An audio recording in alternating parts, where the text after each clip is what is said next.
মায়ের বডিগার্ড হয়ে কোনো এক আত্মীয়ের বিয়ে বাড়িতে এসেছি আমি। মনে মনে প্ল্যান রেখেছি, ওখানে মাকে নিয়ে পৌঁছালেই লুকিয়ে চলে আসব। যে কথা সেই কাজ। যখনই বিয়ে বাড়িটার গেটের সামনে এসে পৌঁছালাম, অমনি কেউ একজন আমার হাত ধরে বলল, ও আঙ্কেল আঙ্কেল, আমাকে বাঁচাও, দেখো আমার মা আমাকে মারতে আসছে। আমি পিছু ফিরে তাকাতেই দেখলাম একটা 4 বছরের মেয়ে আমার দিকে অসহায় দৃষ্টিতে তাকিয়ে আছে। আমি কিছু না ভেবেই মেয়েটাকে কোলে তুলে নিলাম। কত কিউট একটা চেহারা, দেখলেই মায়া লেগে যাবে। অতঃপর আমি ওকে মিষ্টি করে বললাম, তোমাকে কেউ মারবে না মামুনি, আমি আছি না। ছোট বাচ্চারা সবসময় চকলেট পছন্দ করে, তাই আমি আমার পকেট থেকে একটা চকলেট বের করে মেয়েটার হাতে দিলাম। আমার পকেটে সচরাচর চকলেট থাকে। চকলেট থাকার কারণ হলো পড়াশোনায় মন বসানো। পড়ার সময় মুখে চকলেট রেখে পড়ি, যাতে ঘুম না আসে। অতঃপর চকলেট পেয়ে মেয়েটা খুব খুশি হলো। আমার গলা জড়িয়ে ধরে আমার কপালে একটা চুমু এঁকে দিল মেয়েটি। সাথে সাথে আমি নিজেকে একজন বাবা হিসেবে কল্পনা করলাম। আমিও তো একদিন বাবা হব, তখন হয়তো এভাবেই আমার মেয়েটা আমাকে জড়িয়ে ধরে চুমু খাবে।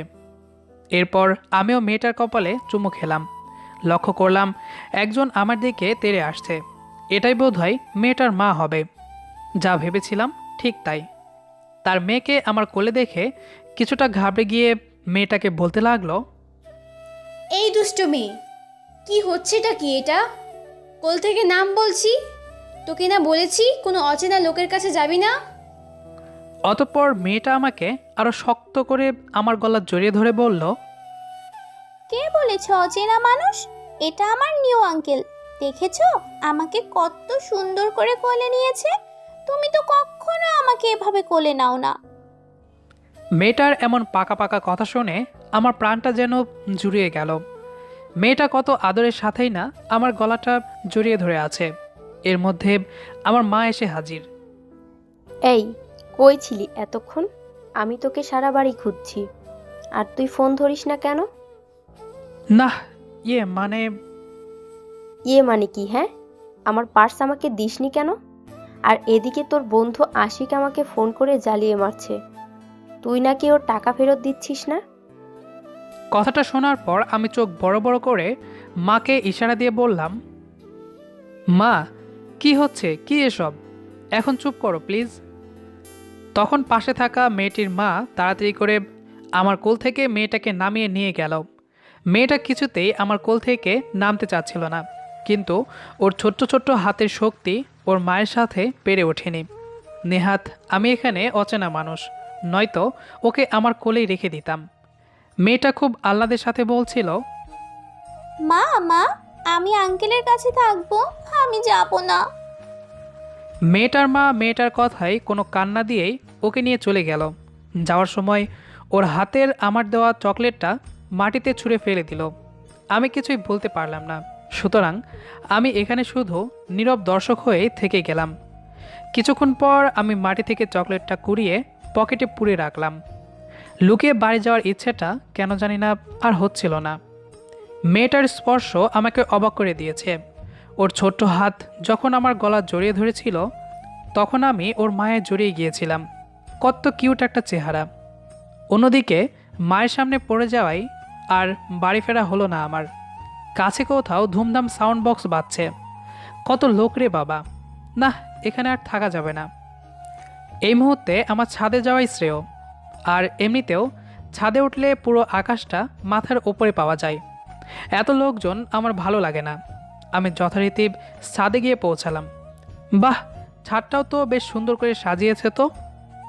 যাই হোক, এবার আমার পরিচয়টা দেওয়া যাক। আমি তানভীর, এবার অনার্স ফার্স্ট ইয়ারে পড়ি। আপাতত এতটুকুই থাকুক, বাকিটা গল্প দেখলেই বুঝতে পারবেন। অতপর আমি ছাদের এক কোনায় গিয়ে দাঁড়ালাম। এখানে একা একা বেশ দারুণ লাগছে আমার। এরপর আমি নিচের দিকে তাকিয়ে দেখলাম রঙিন পোশাক পরা লোকগুলো বড় বড় গিফট হাতে করে ঢুকছে। শুধু ঢুকতে পারছে না, পথের ধারে থাকা ময়লা জামাকাপড় পরা একটা বৃদ্ধ লোক। গেটে যারা পাহাড়ে ছিল তারা হয়তো ঢুকতে দিচ্ছে না সেই বৃদ্ধ লোকটিকে। অনেক আকুতি মিনতির পরেও যখন ব্যর্থ হলো, তখন সেই বৃদ্ধ লোকটি রাস্তার ধারের একদিকটাই বসে পড়ল। এর মধ্যে কোথা থেকে একদল মেয়ে এসে হাজির হলো। আমাকে দেখেই বলতে লাগলো, এই যে মিস্টার, কে আপনি? আমি সাথে সাথে ঘুরে তাকালাম। ঘুরে তাকাতেই আমার চোখ ছানা বড়া হয়ে গেল। দেখলাম 4-5টা রমণী ঘটা করে সেজেগুজে সেলফি স্টিক হাতে করে নিয়ে এসেছে, ছবি তুলবে বোধ হয়। এরপর আমি গম্ভীর গলায় বললাম, জি আমি তানভীর। বরপক্ষের নাকি কনে পক্ষের? জি কনে পক্ষের। তো ছাদে কি আপনার? তখন পাশ থেকে আরেকজন রমণী বেশ ভাবের সাথে বলল, আরে বুঝিস না, লুকিয়ে লুকিয়ে আমাদের মতো মেয়েদের দেখতে এসেছে। এখান থেকে তো ভালোই দেখা যায়, তাই আর কি। কি মিস্টার, আমি ঠিক বলিনি? আমি চোখ বড় বড় করে মেয়েটার দিকে তাকালাম আর মনে মনে বলতে লাগলাম, এ মেয়ে, এসব কি বলছিস তুই? তোদের লুকিয়ে দেখার কি আছে? সব ছেলেকে তোরা এক মনে করিস কেন? তোরাই তো বাপের টাকায় মেকআপ করিস আর ছেলেদের ফ্রিতে দেখিয়ে বেড়াস। এতে আমাদের মতো ছেলেদের কি দোষ? ভাগ্যিস এই কথাগুলো আমি মনে মনে বলছিলাম, নয়তো মেয়েদের গণপিটনের মায়ের একটাও মাটিতে পড়তো না। আমি সহজে মাথা গরম করি না, কিন্তু মেয়েদের ওপর অল্পতেই চটে যায় আমি। কিন্তু যা বলার সব মনে মনে বলি, সামনে বলার সাহস নাই। অতঃপর আমি মেয়েগুলোকে বললাম, আসলে আপনারা ভুল ভাবছেন, আমি ঘুরতে ঘুরতে এখানে এসে পড়েছি। Excuse me. এই বলে আমি মাথা নিচু করে সেখান থেকে চলে আসলাম। আমার যাওয়া দেখে মেয়েগুলো হাহা করে হেসে উঠল। অতঃপর আমি নিচে নেমে এলাম। নিচে নেমে দেখলাম সেই ছোট্ট মেয়েটা একটা চেয়ারে বসে আছে। মেয়েটি আমাকে দেখার সাথে সাথে এক দৌড়ে আমার কাছে চলে এলো। এরপর আমি ওকে কোলে তুলে নিলাম। পকেট থেকে সেই চকলেটটা ওর হাতে দিলাম। এরপর আমি ওর নাম জিজ্ঞাসা করলাম, মামনি, তোমার নাম কি? মেয়েটা বলল, আমার নাম মাইশা। বাহ, খুব সুন্দর নাম তো। কে রেখেছে? আমার আপু রেখেছে। তোমার আপুর নাম কি? তখন পিছন থেকে এক রমণী এসে বলল, কেন? আপুর নাম জেনে কি হবে শুনি? পিছন ফিরে তাকিয়ে দেখি রমণীদের মধ্যে সব থেকে সুন্দরী সেই মেয়েটা। বোধহয় আমার পিছু করতে করতে এখানে চলে এসেছে। আমি কিছু বললাম না। এরপর মেয়েটা মাইশাকে ধমক দিয়ে বলল, এই, তুই অচেনা লোকের কোলে উঠে বসেছিস কেন? আর আপনিও বা কেমন? চেনেন না জানেন না, হুট করেই একটা মেয়েকে কোলে করে নিয়ে বসে আছেন। ধান্দাটা কি, হ্যাঁ? আমি মেয়েটার দিকে ভ্রু কুচকিয়ে তাকালাম। আজকালকার মেয়েগুলো যে কী ভেবে বসে থাকে কে জানে। অতঃপর আমি বললাম, আপনার কি কমন সেন্স বলতে কিছু নেই নাকি? বিয়েবাড়িতে এসেছি নিমন্ত্রণ পেয়ে, আর ছোট্ট বাচ্চাদের ভালো লাগে তাই ওকে একটু আদর করতে কোলে নিলাম। ভেবেছিলাম আর একটু থাকবো, কিন্তু না, আপনাদের যা ব্যবহার। এরই মধ্যে মা এসে বলল, কিরে রাত্রিমা, কেমন আছিস? আরে আন্টি, তুমি কখন আসলে? আমি মনে মনে বললাম, তাহলে এই রাক্ষসীটার নাম হচ্ছে রাত্রি। রাত্রি না রেখে রাক্ষসী রাখা উচিত ছিল, যত সব। তারপর মা বলল, এই তো একটু আগে এসেছি। আর কে কে এসেছে তোমার সাথে? আমি আর আমার ছেলে এসেছি। কই তোমার ছেলে? এই যে তোর সামনেই তো। কোথাও আসতে চায় না জানিস। আমি কি একা একা আর আসতে পারি?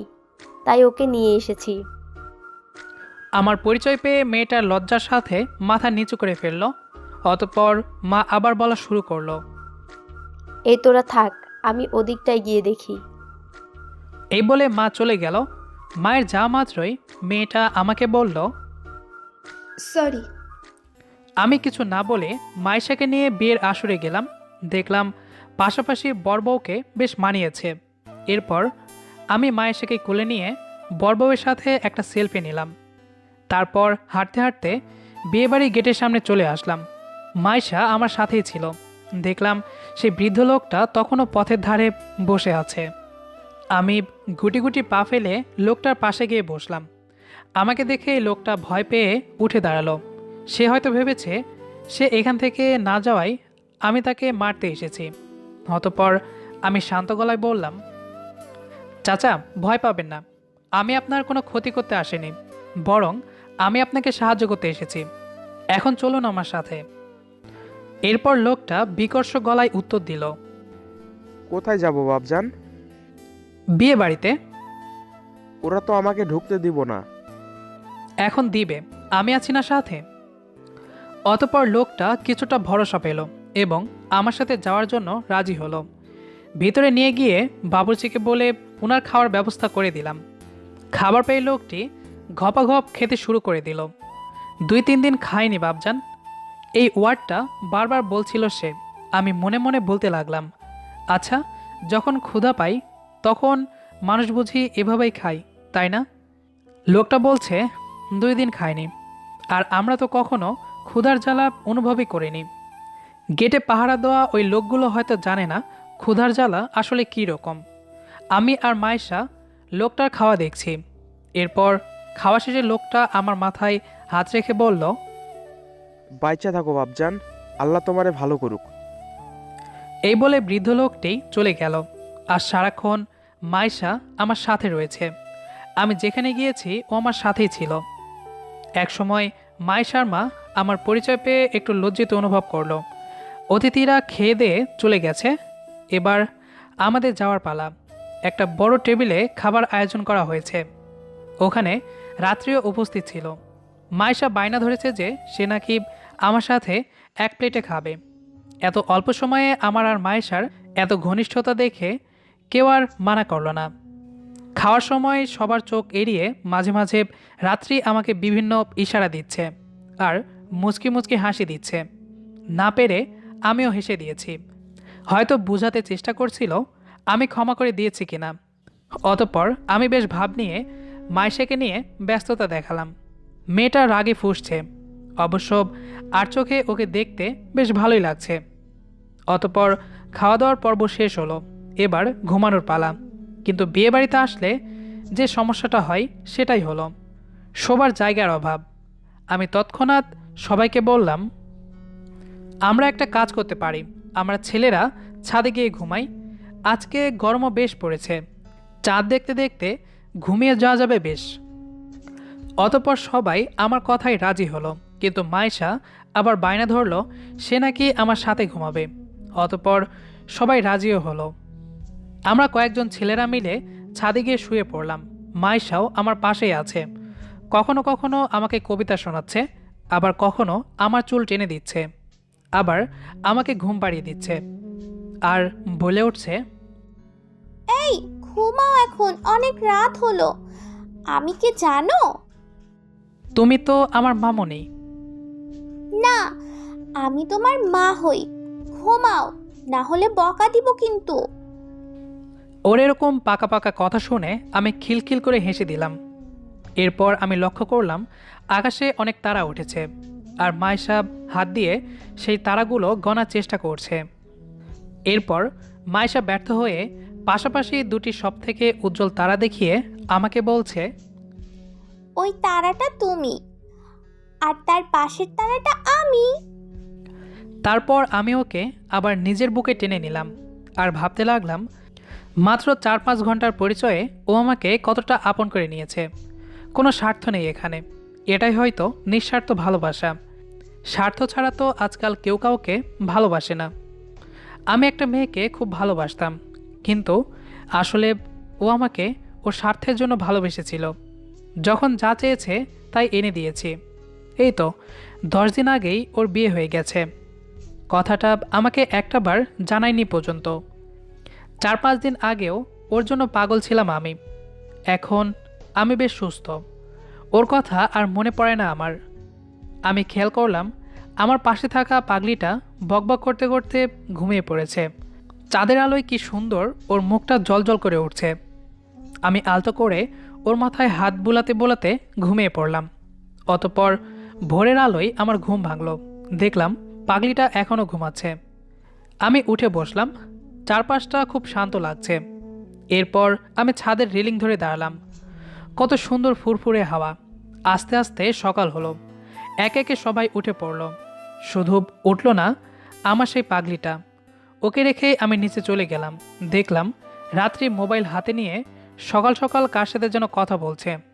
আমি পাশ কাটিয়ে চলে যাচ্ছি, ঠিক তখনই রাত্রি ফোনটা কেটে দিয়ে আমাকে বলল, এই যে শুনুন। জি বলুন। Good morning. Good morning to you. ঘুম কেমন হলো? বেশ ভালোই হয়েছে। তা আপনার কেমন হলো? কাল রাতে ঘুম হয়নি? কেন? আসুন ওই দিকটাই যাই, তারপর বলছি। অতঃপর আমি রাত্রির পিছু পিছু হাঁটতে হাঁটতে পুকুর পাড়ে চলে আসলাম। আপনি কি সাঁতার জানেন? কেন বলুন তো? ভাবছি আপনাকে এখন ধাক্কা দিয়ে পুকুরে ফেলে দিব। দেন দেন, সমস্যা নাই। সকাল সকাল গোসল হয়ে যাবে। আপনাকে সত্যি সত্যি ধাক্কা দেওয়ার দরকার। কতবার করে সরি বললাম, তাও আপনি কিচ্ছু বললেন না। সরি বললে ইটস ওকে বলতে হয়, তাও জানেন না। It's okay. এখন বলছেন? Sorry for late. আচ্ছা এখন চলুন বাড়ি যাই, নয়তো সবাই খোঁজাখুঁজি শুরু করে দেবে। আরেকটু থাকি না? আর একটু থাকবেন? কেন, তারা আছে নাকি? না মানে, ওদিকে মাইশা ঘুম থেকে উঠে আমাকে না পেয়ে কাঁদছে হয়তো। ওর সাথে বেশ ভাব হয়েছে দেখছি। এমন ভাব যদি কেউ আমার সাথে করতো। জি কিছু বললেন? না কিছু না, চলুন। আমি রাত্রির কথায় মুচকি মুচকি হাসি দিলাম। অতঃপর বাসায় এসে যা ভেবেছি ঠিক তাই হয়েছে।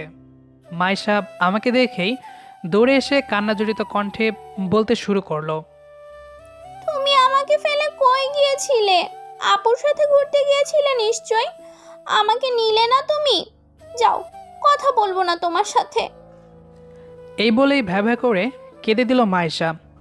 অতঃপর আমি ওকে কোলে তুলে চোখ মুছিয়ে দিতে দিতে বললাম, কাঁদে না মামনি, তোমাকে আজকে পার্কে বেড়াতে নিয়ে যাব, ওদের কাউকে নিব না। সত্যি? আমি আর তুমি যাব খালি, আর কেউ না? ওকে মামনি। আমি সকালে খাওয়া শেষ করে মাইশাকে পার্কে নিয়ে আসলাম ওর মন খুশি করার জন্য। ওর মন খুশি করার জন্য সব করতে হচ্ছে আমাকে। ওর এরকম খুশি দেখে অনেক ভালো লাগছে আমার। কয়েকদিন আগে ভেবেছি বেঁচে থেকে কী লাভ, কিন্তু আজ মনে হচ্ছে কিছু কিছু মানুষের খুশির জন্য আমার বেঁচে থাকা দরকার। এখন আমি যদি বাসায় ফিরে যাই তবে আমি আবার একা হয়ে যাব। পাগলিটার সাথে আর দেখা হবে না আমার। মনের মধ্যে কোথাও বাড়ি ফিরে যাওয়ার ইচ্ছেটা খুঁজে পাচ্ছিলাম না আমি। তাই আমি নানা অজুহাতে আরও 2 দিন দেরি করলাম। যারা অতিথি হয়ে থেকে গিয়েছিল তারা একে একে যে যার বাড়িতে সবাই চলে গেছে, শুধু একমাত্র আমরাই যাইনি। শেষমেশ আমাদের বাড়ি যাওয়ার সময় চলে এলো। পাগলিটাকে কোথাও খুঁজে পাচ্ছি না আমি। রাত্রির কাছে শুনলাম সে নাকি ঘুমাচ্ছে। আমি রাত্রিকে সাথে নিয়ে ওর কাছে গেলাম। ঘুমন্ত অবস্থায় ওকে ছোট্ট পরিদের মতো লাগছিল। আমি আলতো করে ওর কপালে একটা চুমু এঁকে দিলাম। অতঃপর আমি ওকে আর জাগালাম না। আমি চলে যাচ্ছি শুনলে হয়তো মাইশা অনেক কাঁদবে। লক্ষ্য করলাম রাত্রির মুখটাও কেমন যেন ভার হয়ে গেছে। আমাকে কিছু বলতে গিয়েও বলছে না। সিএনজি চলে এসেছে, এখন যাবার পালা। সিএনজিতে ওঠার সময় সবার নজর এড়িয়ে রাত্রি একটা ছোট্ট কাগজ মুড়িয়ে আমার হাতে গুঁজে দিল আর বলল, বাড়ি গিয়ে পরে দেখবেন। আমি একটা মুচকি হাসি দিলাম। এরপর ছিটে গিয়ে বসলাম। সিএনজি ছাড়তেই মন খারাপ হয়ে গেল। তারপর আমি কাগজটা খুলে দেখলাম, সেখানে লেখা ছিল, এই যে মিস্টার তানভীর, আমার নাম্বার দিলাম। যদি মাইশের সাথে কথা বলতে ইচ্ছে হয় তবে ফোন করবেন, আর সাবধানে যাবেন। সত্যি পাগলিটাকে খুব মিস করব আমি। এসব ভাবতে ভাবতে সিএনজির গতিটা ধীরে ধীরে বেড়ে গেল। মাইশা হয়তো এতক্ষণে আমাকে না দেখতে পেয়ে সারা বাড়ি খুঁজে বেড়াচ্ছে। হয়তো সবাই ওকে মিথ্যে সান্ত্বনা দিয়ে বলছে, তোর আঙ্কেল কোথাও যায়নি, দেখ ছাদে আছে। হয়তো ও গিয়ে খুঁজবে, কিন্তু আমাকে আর পাবে না। গল্পটা একটু অন্যরকম ছিল, জানি না আপনাদের কাছে কেমন লেগেছে। তো যাই হোক, আপনাদের কাছে গল্পটি কেমন লেগেছে সেটি অবশ্যই কমেন্ট করে জানাবেন। দেখা হবে আবারও নতুন কোনো গল্প নিয়ে। সেই পর্যন্ত আমাদের সাথেই থাকুন। ধন্যবাদ সবাইকে।